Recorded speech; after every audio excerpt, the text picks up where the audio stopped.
नमस्कार दोस्तों, पथ द आर.एस. एकेडमी के ऑनलाइन प्लेटफॉर्म पे आपका फिर से स्वागत। पिछले वीडियो में हमने सर्वनाम और उनके भेदों के बारे में पढ़ा था। उनसे पहले के वीडियो भी वर्ण, विचार और संज्ञा के विषय में हमने पढ़ा है। आगे व्याकरण से संबंधित बहुत से टॉपिक्स, बहुत सारे वीडियोस में अपलोड करने जाऊंगा। आप चैनल को लाइक करें, सब्सक्राइब करें और वीडियो को ज़्यादा से ज़्यादा शेयर करें। दोस्तों, हमने सर्वनाम और उनके 6 भेदों के बारे में पढ़ा था कि इनके लिए कौन कौन से शब्द काम में लिए जाते हैं, उन शब्दों की पहचान की थी। अब कुछ सर्वनाम को पहचानने के कुछ नियम है। यहीं आकर परीक्षा में प्रश्न आते हैं कि सही पहचान। बहुत से सर्वनाम ऐसे हैं जो अन्य पुरुषवाचक सर्वनाम में भी आएंगे, निश्चयवाचक में भी आएंगे। तो यहाँ इनकी पहचान कैसे की जाएगी वो हम यहाँ देखेंगे। तो सर्वनाम की पहचान कैसे की जाएगी उसके बारे में हम यहाँ इस वीडियो में पढ़ेंगे ध्यान से। दोस्तों, सर्वनाम की पहचान से संबंधित सबसे पहले जो समस्या आती है वो आती है आप शब्द को लेकर। आप शब्द की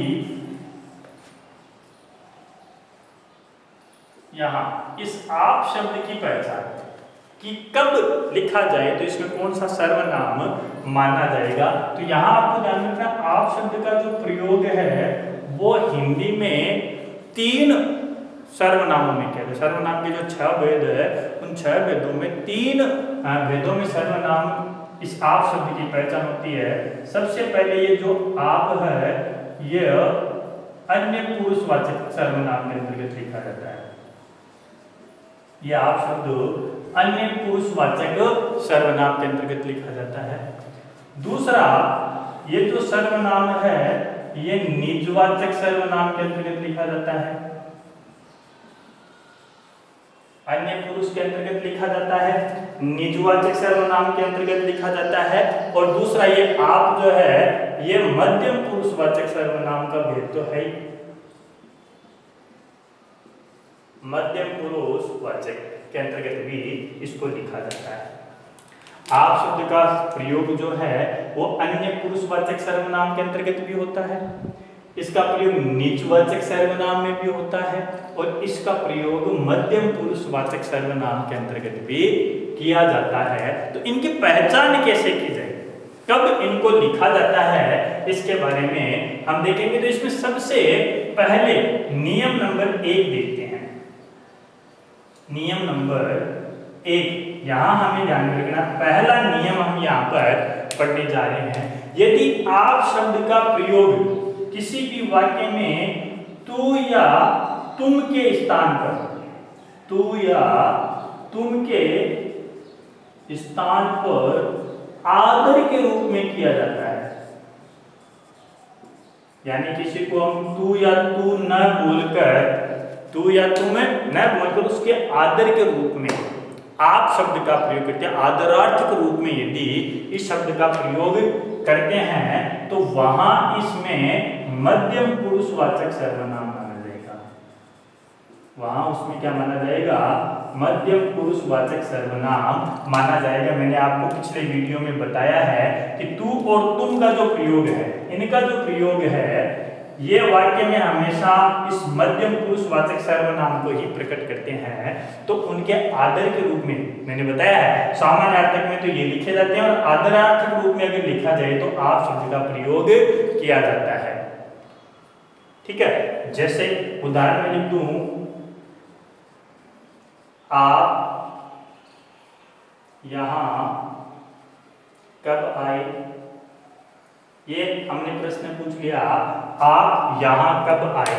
तो यहां जो ये आप शब्द है ये तू या तुम के स्थान पर लिखा गया है, व्यक्ति विशेष के स्थान पर इनका प्रयोग किया गया है, व्यक्ति विशेष के स्थान पर इनका प्रयोग किया जाता है और इसमें आदर के रूप में लिखा जाता है। तो इस आप को हम किसके अंतर्गत मानेंगे, मध्यम पुरुषवाचक सर्वनाम के अंतर्गत मानेंगे। दूसरा, इसी में आप कहाँ जा रहे हो, यहाँ पर भी ये आप जो शब्द है ये तू या तुम के स्थान पर इसको प्रयुक्त किया गया है, इसलिए इस आप शब्द में मध्यम पुरुषवाचक सर्वनाम माना जाएगा। तो यहाँ आपको यहाँ ध्यान रखना, इस आप का प्रयोग तू या तुम के स्थान पर आदर के रूप में शब्द का प्रयोग किया जाता है तो वहां मध्यम पुरुषवाचक सर्वनाम माना जाएगा। इसी का तीसरा उदाहरण मैं यहां पर लिख दूं, आप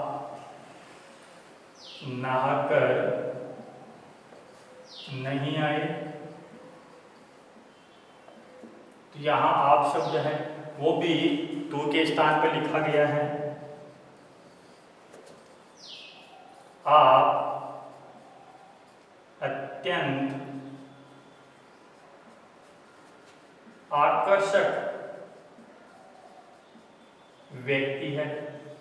तो आप, ये जो आप शब्द है ये तू या तुम के स्थान पर है, किसी को आदर देने के लिए लिखा गया है, तो यहां इसको हम क्या मानेंगे, मध्यम पुरुषवाचक सर्वनाम के अंतर्गत मानेंगे। इसी में नियम नंबर 2, नियम नंबर 2 पहला नियम है तू या तुम के स्थान पर आदर के रूप में यदि इस शब्द का प्रयोग किया जाता है तो वहां मध्यम पुरुषवाचक सर्वनाम माना जाता है। नियम नंबर 2 यहां हम डिस्क्राइब करेंगे, यदि आप शब्द का प्रयोग, आप शब्द का प्रयोग किसी का परिचय देने के लिए, किसी का परिचय देने के लिए प्रयुक्त किया जाता है और परिचय देने वाला व्यक्ति सामने उपस्थित न हो, सामने उपस्थित नहीं हो, उस व्यक्ति का परिचय देने के लिए यदि आप शब्द का प्रयोग किया जाता है तो वहां अन्य पुरुषवाचक सर्वनाम माना जाएगा। वहां क्या माना जाएगा, अन्य पुरुषवाचक सर्वनाम माना जाएगा। ये आपको ध्यान में रखना है। यदि इस आप शब्द का प्रयोग किसी का परिचय देने के लिए, और परिचय भी किसका, जो व्यक्ति सामने उपस्थित नहीं हो उसका परिचय देने के लिए आप शब्द का प्रयोग किया जाता है, यानी ना तो वो वक्ता हो ना श्रोता हो, किसी अन्य के बारे में यदि कहा जाता है वहां इस आप शब्द का प्रयोग किया जाता है तो वहां आप में अन्य पुरुषवाचक सर्वनाम माना जाएगा। जैसे अशोक गहलोत राजस्थान के मुख्यमंत्री है, आप एक कुशल प्रशासक भी है। तो यहां ये जो आप शब्द है, आप एक कुशल प्रशासक है, ये उनका परिचय देने के लिए इनका प्रयोग किया गया है। तो यहां इस आप शब्द में क्या माना जाएगा, अन्य पुरुषवाचक सर्वनाम माना जाएगा। यहाँ पर ना तो मैं बोलने वाले के लिए प्रयुक्त हुआ ना सुनने वाले के लिए प्रयुक्त हुआ, ये वक्ता और श्रोता किसी अन्य के बारे में, अशोक गहलोत के बारे में बात करें, उनका परिचय देने के लिए शब्द का प्रयोग किया है। तो यहाँ इस आप शब्द में अन्य पुरुषवाचक सर्वनाम माना जाएगा। यहाँ आपको ध्यान में रखना है, आपसे संबंधित ये 2 नियम हमने पढ़ लिए हैं, ये आपको यहाँ ध्यान रखना है। अगला इसी से संबंधित अगर बात करें तो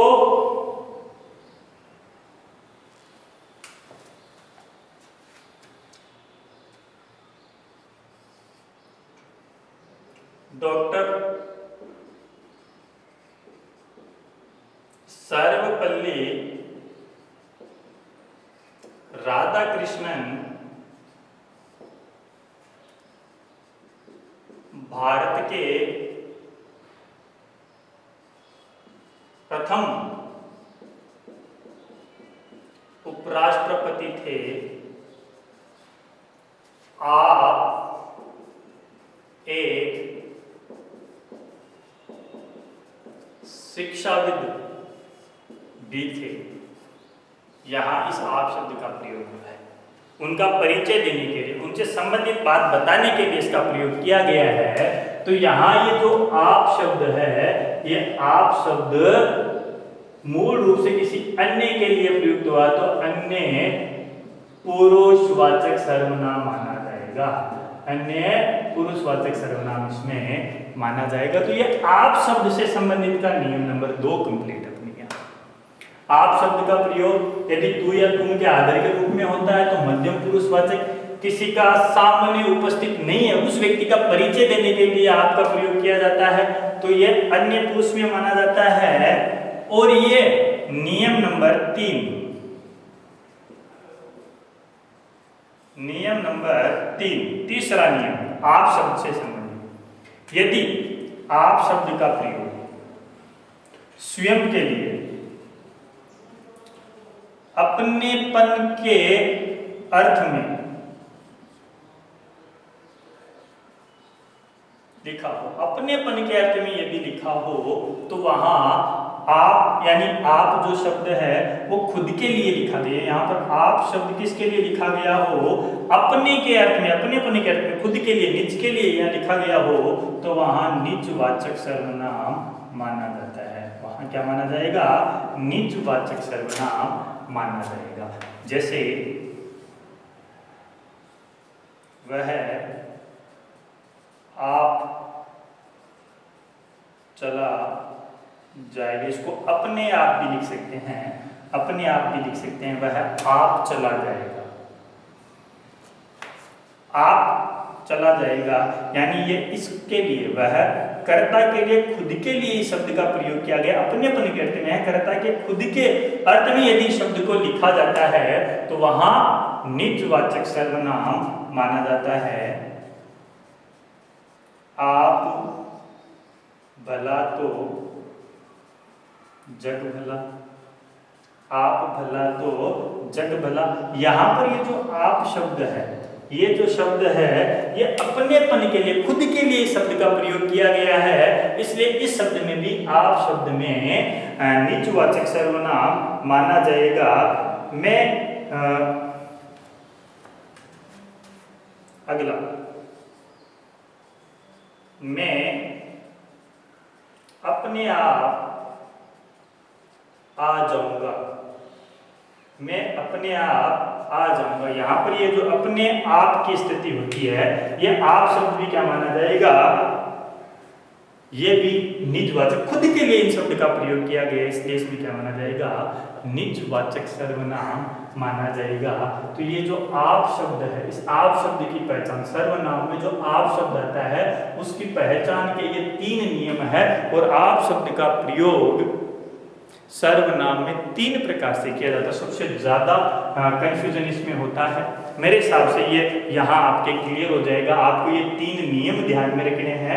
यदि ये तू या तुम के लिए प्रयुक्त हो रहा है, यदि ये किसी का परिचय देने के लिए प्रयुक्त हो रहा है, और ये यदि अपनेपन के अर्थ में लिखा गया है, तो इन तीनों की पहचान वाक्य के हिसाब से की जाती है और इसको हम यहाँ पर क्लियर कर सकते हैं। अगली पहचान,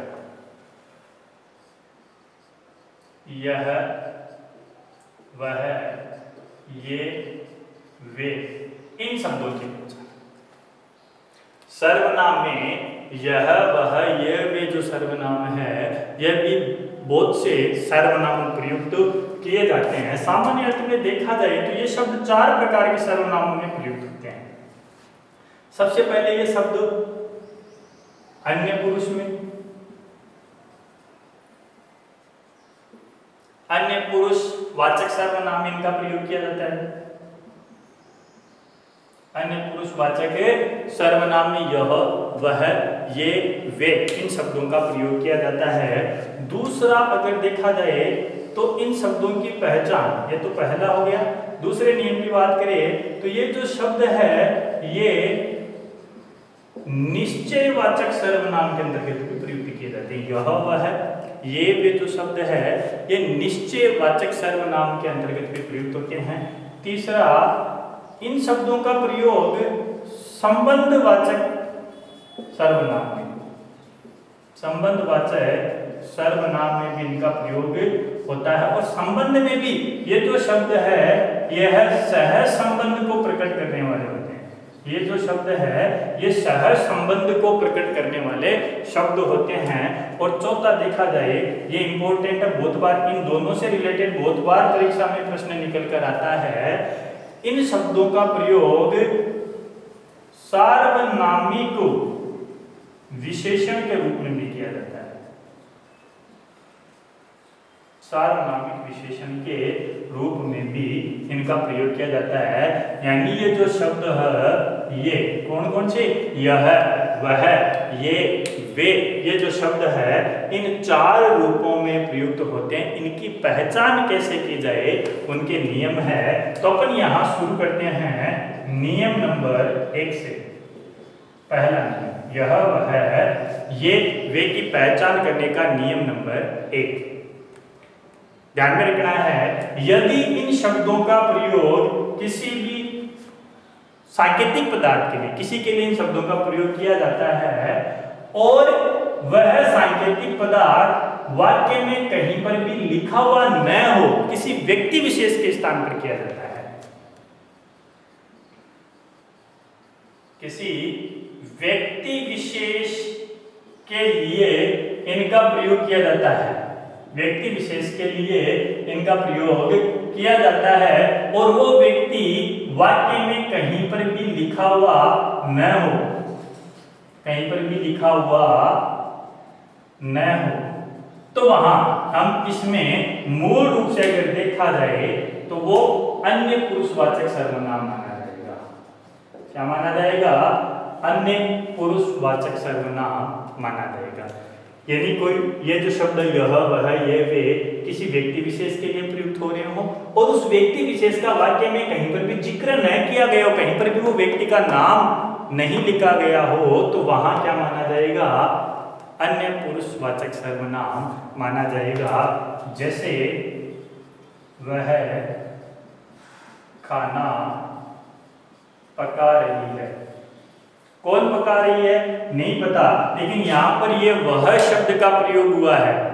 वह शब्द, वह खाना पका रही है, किसी व्यक्ति विशेष है, खाना व्यक्ति बनाता है, लेकिन किसके लिए हुआ है वो वाक्य में नहीं लिखा गया है। तो यहाँ हम इस वह जो शब्द है इसको अन्य पुरुषवाचक सर्वनाम मान सकते हैं। वे खेत जा रहे हैं, वे खेत जा रहे हैं। वे बहुवचन में है, कौन जा रहे हैं कहीं पर भी नहीं लिखा गया है, तो यहाँ पर किसी व्यक्ति विशेष के लिए लेकिन वाक्य में कहीं पर भी नहीं लिखा गया, तो ऐसी स्थिति में यह, वह, ये, वे जो शब्द लिखे जाते हैं वो अन्य पुरुषवाचक सर्वनाम के अंतर्गत माने जाते हैं। समझ में आ जाएगा मेरे हिसाब से? यह बहुत चालाक है। तो यहां पर ये जो यह शब्द है ये किसके लिए प्रयुक्त हुआ है? उसका कहीं वाक्य में लड़का है, लड़की है, औरत है, आदमी है, टीचर है, डॉक्टर है, वकील है, कहीं पर भी नहीं लिखा हमने। यहाँ जिसके बारे में ये शब्द प्रयुक्त किया गया वाक्य में कहीं पर भी जिक्र नहीं हुआ है, इसलिए इस यह, वह, ये, वे इन सब को अन्य पुरुषवाचक सर्वनाम के अंतर्गत मानेंगे। पहला नियम अन्य पुरुषवाचक सर्वनाम।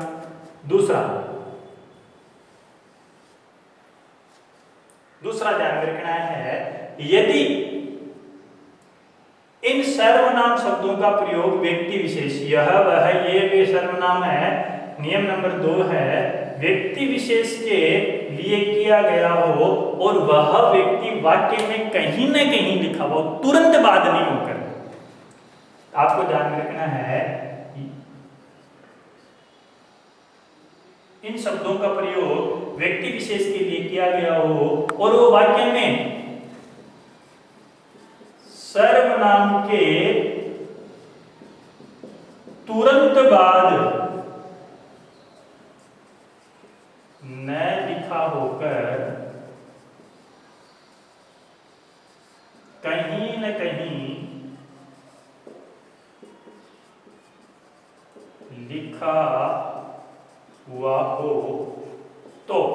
कहीं ना कहीं लिखा हुआ हो तो वहां हमें ध्यान में रखना है, अगर ऐसी स्थिति आती है तो वहां हमें मानना होगा निश्चयवाचक सर्वनाम। वहां हम क्या मानेंगे? निश्चयवाचक सर्वनाम मानेंगे। यदि इन यह वह सर्वनाम शब्दों का प्रयोग वाक्य में किया जाता है और इन सर्वनाम के तुरंत बाद सांकेतिक पदार्थ संकेत के रूप में किया जाता है,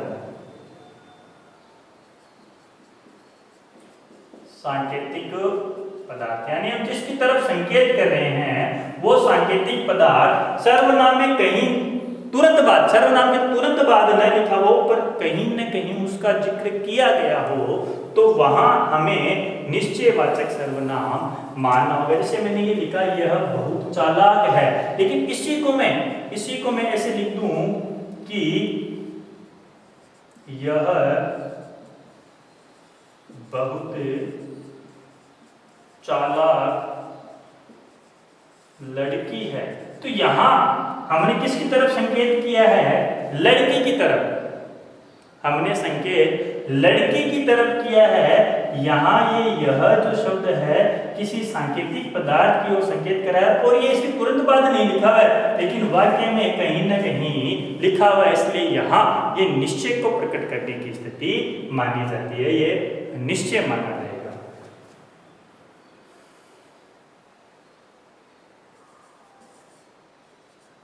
यह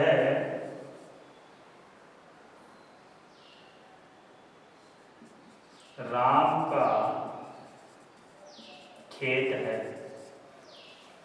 यह राम का खेत है। इशारा किसकी तरफ किया जा रहा है? खेत की तरफ किया जा रहा है और खेत का प्रयोग वाक्य में कहीं न कहीं लिखा गया है, तुरंत बाद न होकर वाक्य में कहीं न कहीं इसका प्रयोग किया जाता है, तो यह शब्द निश्चय को प्रकट करने वाला शब्द माना जाएगा। यहां आपको ध्यान में रखना है, ऐसे जो शब्द है वो निश्चय को प्रकट करने वाले शब्द के अंतर्गत माने जाएंगे।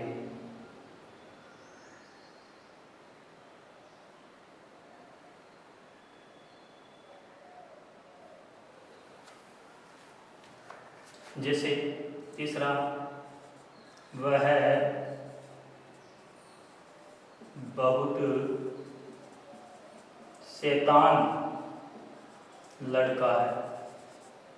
वह बहुत शैतान लड़का है। इशारा किसकी तरफ किया जा रहा है? संकेत लड़के की तरफ किया जा रहा है और उसका वाक्य में कहीं न कहीं प्रयोग किया। सर्वनाम के तुरंत बाद नहीं है, लेकिन कहीं न कहीं प्रयुक्त हुआ है, इसलिए इसको सर्वनाम को यहां हमें ध्यान में रखना है, किसके अंतर्गत माना जाएगा? निश्चयवाचक सर्वनाम के अंतर्गत माना जाएगा। नियम नंबर 2 है, कहीं पर जिक्र नहीं किया गया हो, सर्वनाम अकेला आया है, लेकिन सर्वनाम जिसकी तरफ संकेत करा हो वाक्य में कहीं न कहीं लिखा गया हो, तो वहां पर ये क्या माना जाएगा?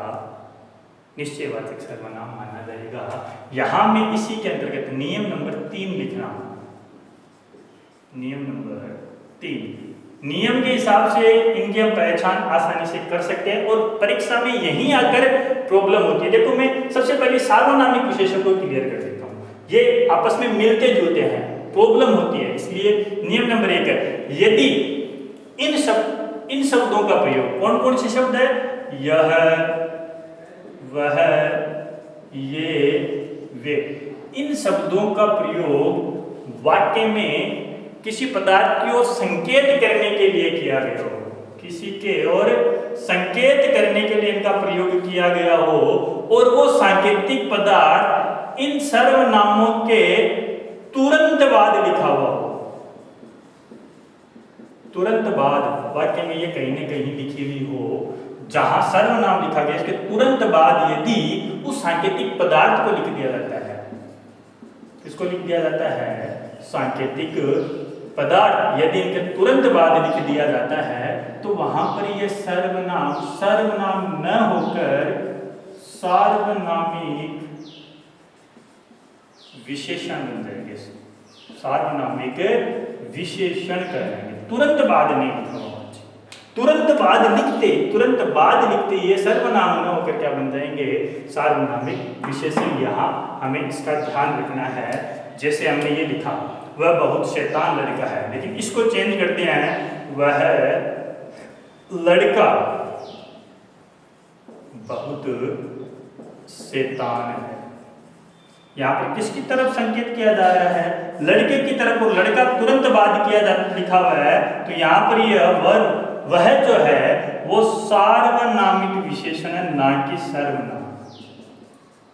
वेरी इंपॉर्टेंट है, आपको ये ध्यान में रखना है, परीक्षा में कंफ्यूज नहीं होना है। यदि तुरंत बाद लिखा हुआ है तो फिर इसको हम सर्वनाम नहीं कहेंगे, ये सार्वनामिक विशेषण है कहलाएगा। इसका परीक्षा में प्रश्न आया है, यह पुस्तक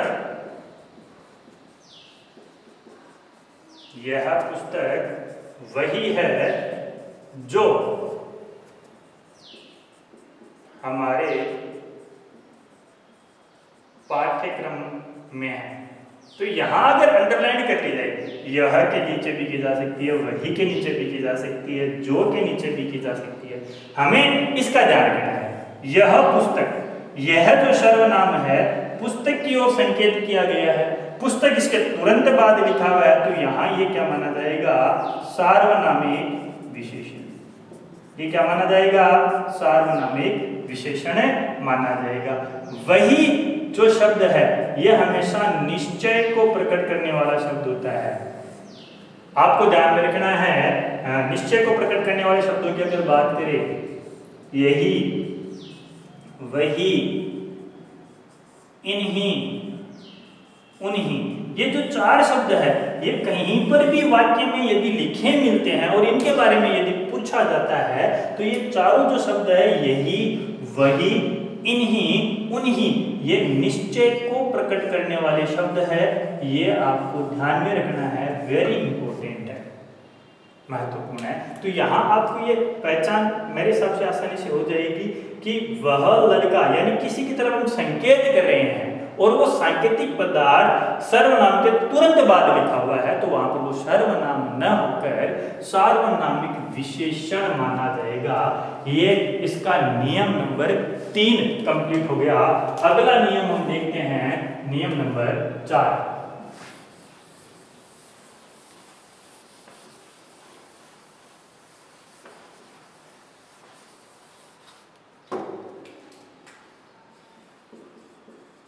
नियम 4, चौथा नियम हम देखते हैं। इसमें नियम नंबर 4 की पहचान करते हैं, यदि इन शब्दों का प्रयोग, यह, वह, ये, वे, इन शब्दों का प्रयोग योजक शब्द के रूप में होता हो,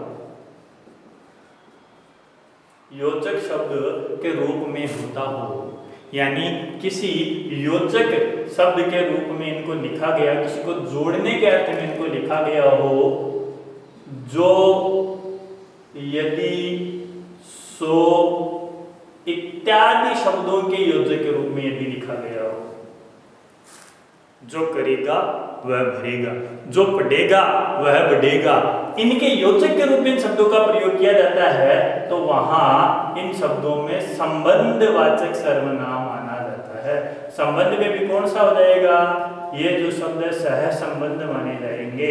मैंने आपको पहले बताया था कि यदि इनकी शुरुआत ज और य से होती है, ज और य से इन शब्दों की यदि शुरुआत होती है, तो वहां तो संबंध माना जाता है, और उनके बाद अन्य किन्हीं शब्दों के स्थान पर इनको लिखा जाता है, तो वहां क्या माना जाएगा?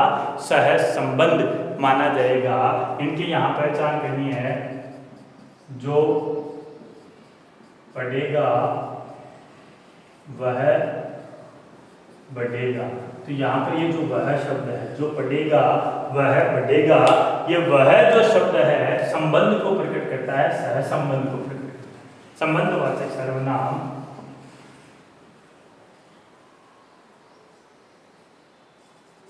जो मेहनत करेगा वह आगे बढ़ेगा।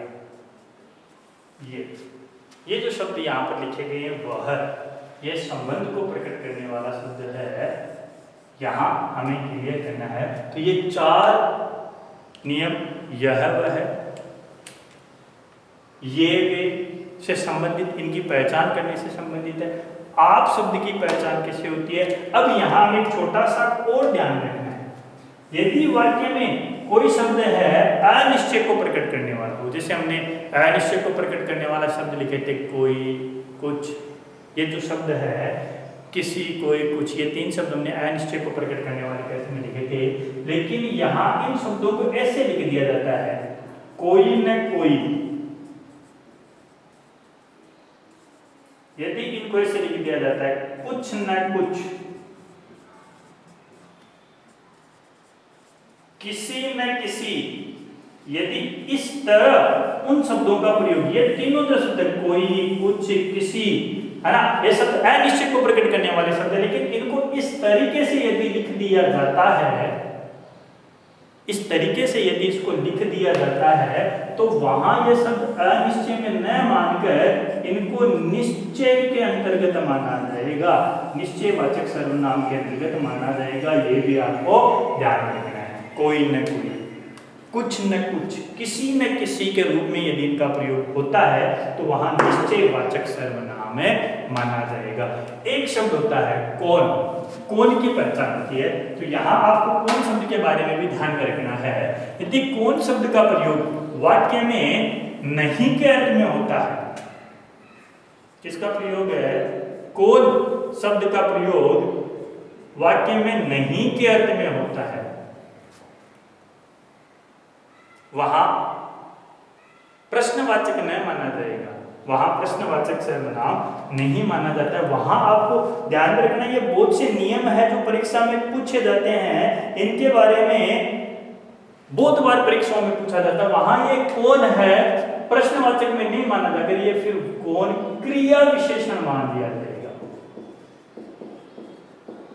वहां ये कौन क्या मान लिया जाएगा? क्रिया विशेषण माना जाएगा। जैसे मैं आपको उदाहरण बता दूं कि यह काम कौन सा कठिन है। उदाहरण देखना, यह काम कौन सा कठिन है। कठिन नहीं है के अर्थ में लिखा है, कौन सा कठिन है, कठिन नहीं है, नहीं है के अर्थ में यदि आ जाता तो ये कौन है, ये क्या माना जाएगा? क्रिया विशेषण है, शब्द माना जाएगा। तो ये नियम आपको ध्यान रखना है, ये हमारे सर्वनाम की पहचान से संबंधित वीडियो था। आगे जो टॉपिक हम विशेषण वाला टॉपिक स्टार्ट करेंगे, और हो सकता है तो इससे संबंधित 20-30 40 अपन जो क्वेश्चंस है वो यहाँ पर हम डालेंगे। लेकिन पहले हम टॉपिक विशेषण का शुरू करेंगे। अगर आपको ये टॉपिक अच्छा लगा हो तो आप इसको लाइक करें, सब्सक्राइब करें, कमेंट करें और दूसरों को शेयर भी करें, ताकि ये आपके साथ साथ किसी और के लिए भी लाभप्रद हो, सहायताप्रद हो। धन्यवाद।